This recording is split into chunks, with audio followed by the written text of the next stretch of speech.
Welcome to This Week in East Brunswick. On your mark, get set, go! It's the East Brunswick Road Races, and we have coverage of all that took place in case you missed it. Then we head to East Brunswick High School, where the varsity girls soccer team honored their senior players and managers before a home game against Monroe. The annual Harpers Escape concert returned to East Brunswick Public Library, and Vivian Leung was there to catch up with some of the performers. And then we're gearing up for Halloween as we stop by Giamarese Farms to take a hayride around the farm and pick some pumpkins. Craig Hoover of the East Brunswick Police Department joins us for a Street Smart segment dealing with Halloween and trick-or-treating safety. And if that's not enough, we'll stop by the 4-H Haunted House at the fairgrounds, running every weekend throughout the month. All this and more, so stay with us. This Week in East Brunswick starts now.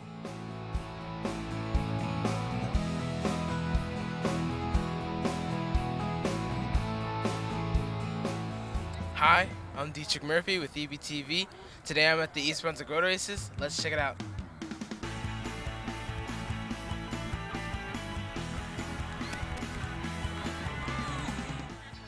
It's a great family-oriented day. There's races for really young kids. The kids' dashes are just across the baseball fields, all the way up to the 5K and 10K for adults. So a lot of people like to come and let their kids run the kids' dashes, and then the parents will run the 5K and 10K. I would tell them it's a fun, community, family-friendly event. It's a way to get outside, enjoy a beautiful day, and really participate with the community and get a little physical activity in too. This is our second time doing it, and this is the first time that we're bringing the kids to run with us. Got to join in the fun. It's a great time. Good exercise, healthy living. That's what it's all about. Good Sunday morning workout. So what did you guys just run? I just ran the 6 to 9 kids dashes at the East Brunswick Road Races. And was it really fun? It was really fun. Although I was racing with some 9-year-olds, I tried to run my hardest and I got up in 3rd place, which was pretty good. Are you going to train next year then? Yes, I'm going to train really hard next year. Next year I'm going to try to do a 5K. I'm doing the mile later on today. I tried my best. I ran my fastest, and I just came up a way to sneak in first. We have all runners of all different paces, fast, slow. We're all coming out here to want a good race, have a good time. Both races are an out-and-back course. 5K turns around just after the first water stop. There'll be someone there to let you know that you need to turn around.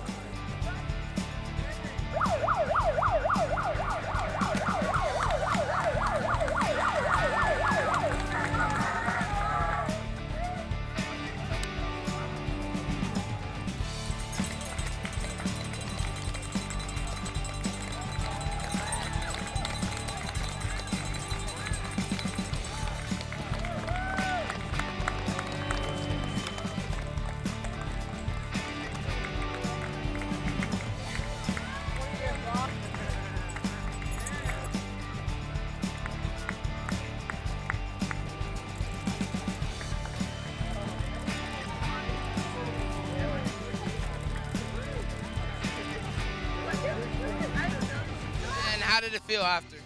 Feels good finishing it. I felt a little bit tired because the hill coming up at the end, that's what I got tired at. Would you do it again? Oh, sure. This is a great race they do here in East Brunswick. Thank you everyone for joining. Hope to see you again next year.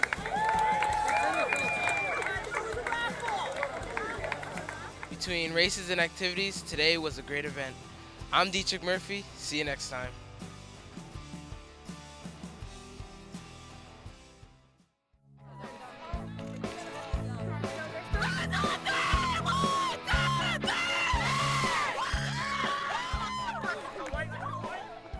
Welcome to J. Doyle Stadium at East Brunswick High School. Today is senior night for the varsity girls soccer team, and we will recognize the senior players and their parents for their dedication and commitment to the team. The seniors' contributions have been most instrumental to the team's success, and they have provided fans with many enjoyable moments over the years. We would like to wish all the seniors the best of luck in their future endeavors, and now let's meet the seniors. Gabrielle Benzilio,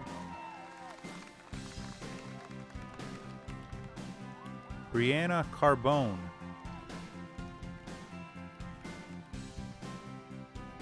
Laura Quattel.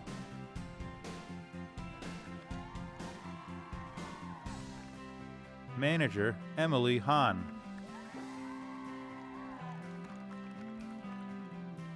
Jill Joseph.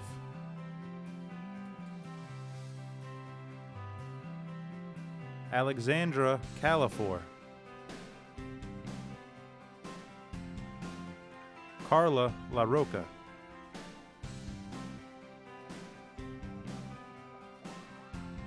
Margaret Lee. Catherine McCulley. Lauren Ortado. Sydney Rosa. Caitlin Rowan. And Julia Simos. Once again, we would like to congratulate all the seniors and wish them good luck.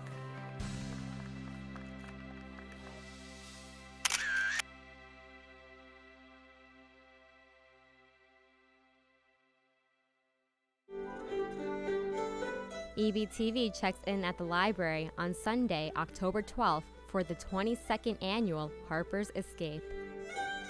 My name is Kathy D'Angelo, and I'm the director of the 22nd annual Harpers Escape. One of the hallmark features of the Harpers Escape is that all the participants are learning the tunes by ear. You won't see any pieces of sheet music in front of anybody. That's really the hallmark of the Escape, is to learn in the traditional style.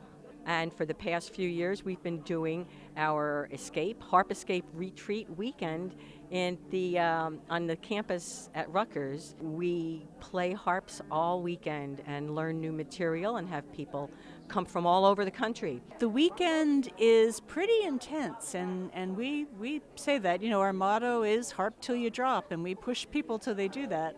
So we arrive on Friday night, and we have dinner together, and then we have what's called a Harper's Circle, where we go around and play tunes. And then on Saturday morning, we get up, and then we dive right into the classes. And they're divided into beginners, intermediates, and advanced, different teachers for each group. And we all work on one tune that we learn in common for the weekend, and then each group learns one or two tunes, depending on how far they can get. That's unique for their group to play together. I've been teaching the advanced for the past weekend, so the group itself will play 2 or 3 tunes that I've taught them over the weekend, and we'll all play a tune together. So the tune that we all did in common is one from Ireland called The Factory Girl. It's actually a kind of sad song, a sad love song, as a lot of Irish and Scottish love songs are.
to do this concert every year because we want to share this particular kind of traditional music with the audience. And we know that most people don't get a chance to see and hear too many harps. I mean, you know, this is not like an everyday occurrence for most people. And we just hope that they get a new appreciation for the folk harp and Irish and traditional Scottish music in particular. I hope they're also inspired. A lot of these ladies who've picked up the harp have picked up the harp after they've turned 50, and it really is something that they get a lot of enjoyment out of. And at whatever age or stage, it's something that anyone can pick up and play. And if you're a harper yourself, or you want to be a harper, or you want to know more about our escape, you can go to our website, harpersescape.com. And if you can get me through that website, and if you're interested in getting a teacher or finding out more about the harp, yeah, please reach out to me. And I also do a harp conference in the summertime called the Somerset Folk Harp Festival, and that's up in Parsippany. So that festival will be July 23rd to 26th, and that's players from all over the planet come to that event. So if you like harp, you can come up to Parsippany in the summer and see more of the same. It'd be great. For more information on upcoming events, please visit ebpl.org.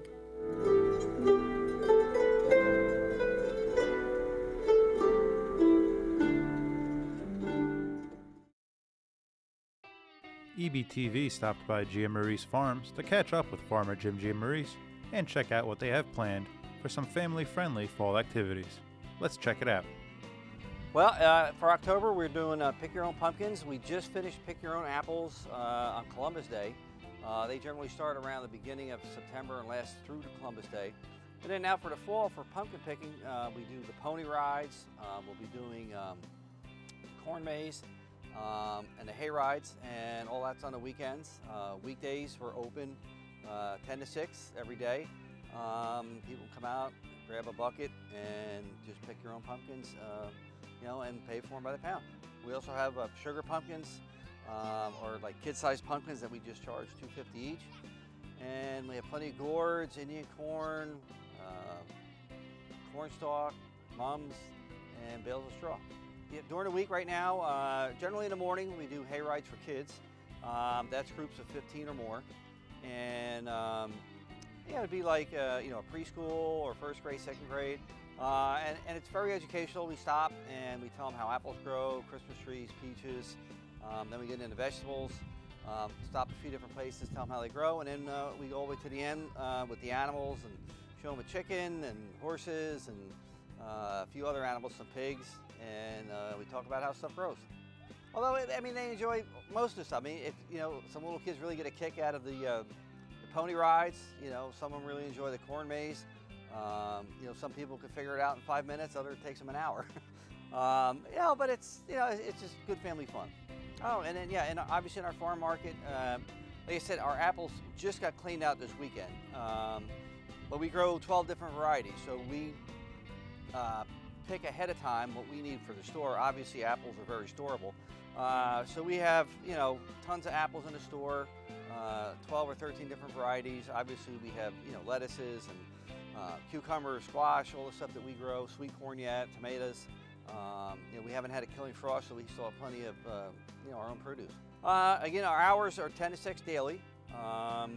Normally we're closed on Monday, but the month of October is harvest season, so we're open basically 7 days a week. Hay rides usually get going about 10:30, 11 o'clock. Pony rides about the same. And you know, we go as late as, you know, till almost gets dark. It just depends on the weather and what day. You know, anybody who knows us, it's been a couple years now, we've been doing a CSA, which means community supported agriculture. It's kind of like a little bit of a price break in as much as you'll pay up front, meaning in the beginning of the season, and we sell you a share, and we have a half share and a full share. A full share is like 4 or 5 people, and a half is like 2 or 3. And we go for like 12, 13 weeks. And basically you're gonna eat seasonally. I mean, when we start with lettuces and strawberries and peas, and then it goes into sweet corn, tomatoes, peaches, you know, and just your full-time, you know, with some melons, cantaloupe, pretty much grow anything that we can here. And the only thing that you will get from us that we do not grow will be blueberries, because there's one little week in there that we don't have any fruit, and then usually the week after we get into our own peaches. So a lot of people enjoy it. We sign up people. You go to our website. We start signing up basically at the beginning of the year, and it starts it all over again. And it's nice for me to know how many customers I am going to have, then I can plan and plant accordingly. November is generally slow. This year we did think about a CSA for the fall, but really didn't prepare for it. Maybe next year we'll do one, a short CSA for like November and a little bit of December, because the growing season really doesn't stop until we get a freeze, which would be about the middle of December. But starting the day after Thanksgiving, we let people come out and they start tagging their own Christmas tree, or you could cut one, and we're here all the way till December 24th. We sell trees by the foot. We probably have maybe 6,000 of them out here. Any given year, there's probably 1,000 that are ready. This year was a good growing season. They really put on nice growth. Had plenty of moisture, so they should hold up well. Just trying to think ahead. We are adding more varieties of apples every year. For the past 3 or 4 years, I've been planting new varieties, and it takes a year or two from planting. It takes generally 2 to 3 years from planting before we start harvest. So we have some young trees like Fuji's, Cameos, Johnny Gold, some newer varieties, and so every year hopefully we'll get better yields as the tree gets bigger and have more apples to offer. All right, for October, if you guys are led to come out to do some picking, our address is 155 Fresh Ponds Road, and we're here every day from 10 to 6, and we have plenty of pick your own pumpkins to go. So hopefully we'll see you around the farm.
Welcome to this edition of Street Smart. I'm Patrolman Craig Hoover of the East Brunswick Police Department's Project 18 Community Policing Unit. In this edition, we'll be providing parents and children some important Halloween safety tips. The East Brunswick Police Department encourages safety and supervision during the annual trick-or-treat season. It's especially important for parents to adhere to a few safety rules for their children while they are trick-or-treating. All children should plan their trick-or-treating routes ahead of time. Children who are unaccompanied by an adult should notify their parent or guardian of the planned route and try to trick-or-treat in groups of 3 or more. Regardless of your age, when planning the route, be sure to pick neighborhoods that are well lit if going out at night. Never cross the street from between parked cars, and if you wear a mask, take it off before crossing the street. Choose costumes that make it easy for you to walk and to be seen, and be sure your costume and shoes are appropriate and won't cause you to trip or fall. Fake knives, swords, and guns should be made from cardboard and other flexible materials to avoid accidental injury or worse, have them mistaken for the real thing. Most importantly, never go into the home or car of a stranger, even if you're invited in for a treat. If you plan on trick-or-treating during the evening hours, please remember that drivers have a hard time seeing people, especially at dusk. So use reflective tape on your costume if possible. If not, take a flashlight or other glow-in-the-dark device, which will allow you to both see and be seen. It is customary to only trick-or-treat at houses with the porch light on. However, while doing so, watch for open flames from jack-o'-lanterns as they can catch low-hanging costumes on fire. If trick-or-treating in the neighborhood is not your thing, seek out other events in your community, such as a Halloween block party or the increasingly popular trunk or treat event. Whatever the event you attend, set rules about not eating treats until kids get home. Parents, please be sure to inspect all treats before allowing kids to eat them. Candy that has been opened previously or looks tampered with should be thrown away immediately. Any homemade treats or fruit should be inspected closely or thrown away as well. As a homeowner, it is also important to ensure that your home is safe and accessible to trick-or-treaters. There are some very simple things that we can do to make an evening safe for everyone, such as turning on your porch light, moving jack-o'-lanterns or other objects off the porch where kids get bunched up if they are trick-or-treating in groups. Keep yard objects away from walkways or paths that could likely present a trip hazard. Drivers are also encouraged to remain vigilant and cautious when moving through the local streets on Halloween. You never know when an excited child may suddenly cross your path. Please encourage your children to have fun while being safe and report any suspicious or criminal activity to the police. I would like to personally thank Halloween Express, Route 18, East Brunswick, and the Lederman family for participating in this month's segment. On behalf of the East Brunswick Police Department, have a fun and safe Halloween, and remember to be street smart. The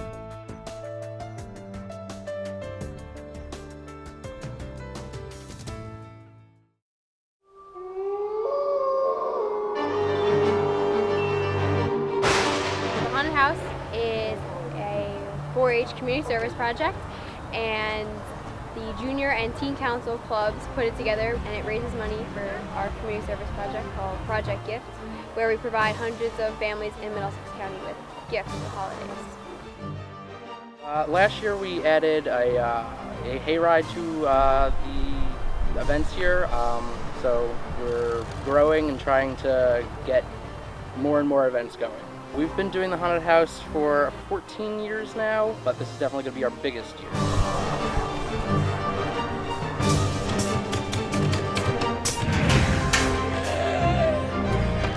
It's really fun. I love coming here so much.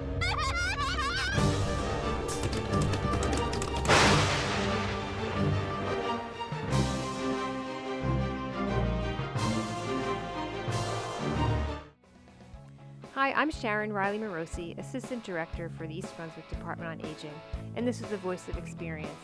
Today I am here with Donna Falkenberry in her office at the Senior Center. Donna is a counselor for the Department on Aging, and she is also a SHIP counselor. Donna, what is SHIP?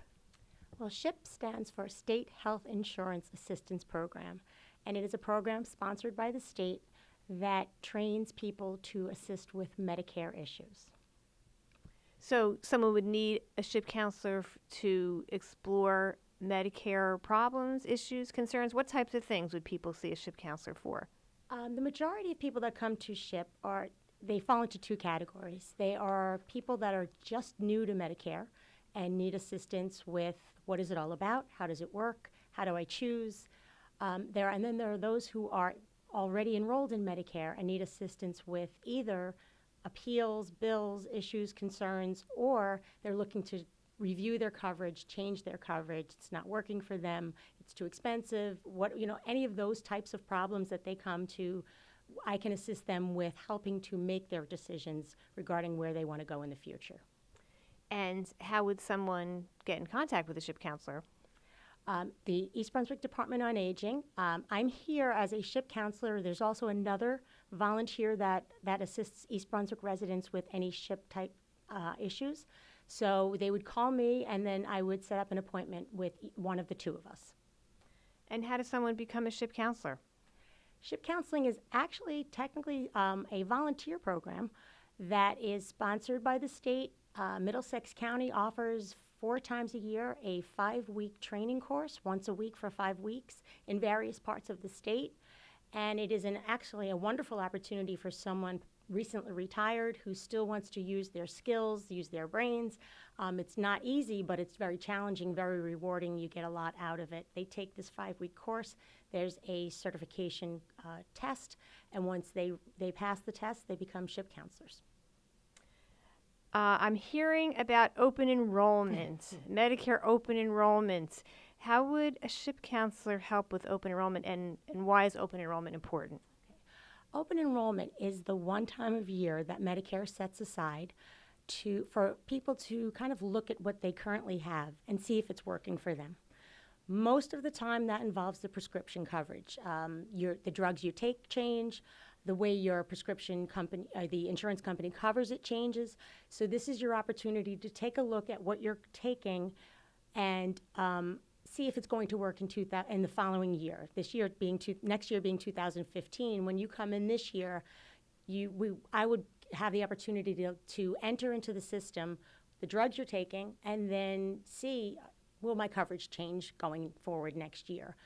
Another thing you can do during open enrollment, which is important, is if you're in a Medicare Advantage plan, which is an HMO, if you want to go back into traditional Medicare, you can do it at that time. Or if you're in traditional Medicare and you would prefer to go to a Medicare Advantage plan, that's also a chance for you to do it at that time.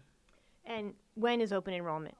Every year, it's always the same dates. It starts on October 15th, it ends on December 7th, and the coverage would take effect starting in January. Now, could someone help themselves? Are there ways to get that information without seeing a ship counselor? Yes, absolutely. If you're someone who is enrolled in a Part D, a prescription plan, and you want to just see what's going to happen next year, if you are computer savvy, and you can go on to Medicare.gov, there's a tool that enables you to enter your prescriptions by yourself. You just have to enter the names of the drugs, and it'll prompt you. It'll bring you through the system and will give you the information for 2015.